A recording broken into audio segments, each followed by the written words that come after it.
फक्त एका कर्जमाफीच्या यादीमध्ये नाव आलं नाही म्हणून शेतकऱ्यांना आपलं जीवन संपवलं आहे। ही घटना यवतमाळच्या भाम या गावामध्ये घडली आहे। अतिशय दुर्दैवी घटना घडली आहे, कारण शेतकऱ्याचं जीवन हे फक्त शेतकऱ्यालाच माहीत असतं की तो किती संकटांना समोर जात असतो आणि किती संकटांना तोंड देत असतो।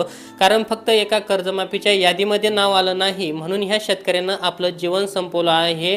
अतिशय दुर्दैवी घटना ही घडलेली आहे। नक्की प्रकरण काय घडलेलं आहे तर या व्हिडिओमध्ये आपण सविस्तर जाणून घेऊयात। बाप असतो तो संपूर्ण जगाचा पोशिंदा, काळ्या आईची सेवा करताना स्वतःच्या रक्ताचं पाणी करतो। कधी निसर्गाची अवकृपा तर कधी पिकाला भाव नाही, पण तरीही तो उभा राहतो फक्त कुटुंबासाठी। पण एका शेतकऱ्याच्या जीवनातला हा संघर्ष किती वेदनादायी असतो हे फक्त त्या काळ्या मातीला आणि त्याच्या फाटलेल्या काळजालाच माहीत असतं। असाच एक काळजाचा थरकाप उडवणारा धक्कादायक प्रकार यवतमाळच्या राळे गावातून समोर येतोय। भाम या गावात एका शेतकऱ्यानं विषारी औषध घेत आपली जीवनयात्रा संपवली आहे।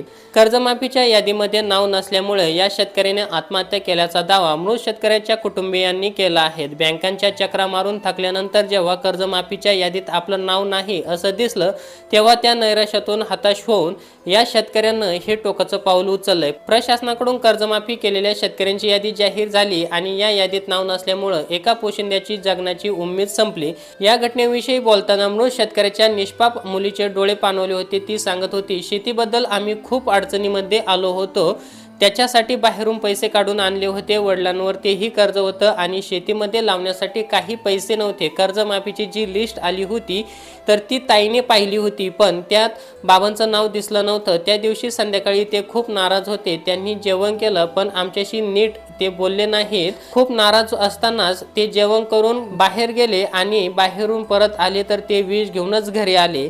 विचार करा, एका पोशिंद्याला फक्त एका यादीत नाव नाही म्हणून मरावं लागतं, यापेक्षा मोठं दुर्दैव काय असू शकतं। तर मित्रांनो, शेतकऱ्याची कथा फक्त शेतकरीच जाणू शकतो। शेतकऱ्याचा प्रसंग काय असतो फक्त एका शेतकऱ्यालाच माहीत असतं, कारण त्याला किती संकटांना तोंड द्यावं लागतं, किती संकटांना समोर जावं लागतं हे फक्त एका शेतकऱ्यालाच हे माहीत असतं। कारण कधी निसर्ग साथ देत नाही, कधी निसर्गाने साथ दिली तर त्यांनी पिकवलेल्या मालाला कधी भाव मिळत नाही हे फक्त शेतकऱ्यालाच माहीत असतं की तो किती जीवनामध्ये किती संघर्ष करीत असतो। आणि अशातच कोणाची साथ जर भेटली नाही तर त्या शेतकऱ्याला आपलं जीवन संपवावं लागतं। अतिशय दुर्दैवी घटना या ठिकाणी घडलेली आहेत। तर या शेतकऱ्यांना असे केल्याबद्दल तुम्हाला काय वाटतं, तुमची प्रतिक्रिया नक्की काय आहेत आम्हाला कमेंट बॉक्समध्ये नक्की कळवा।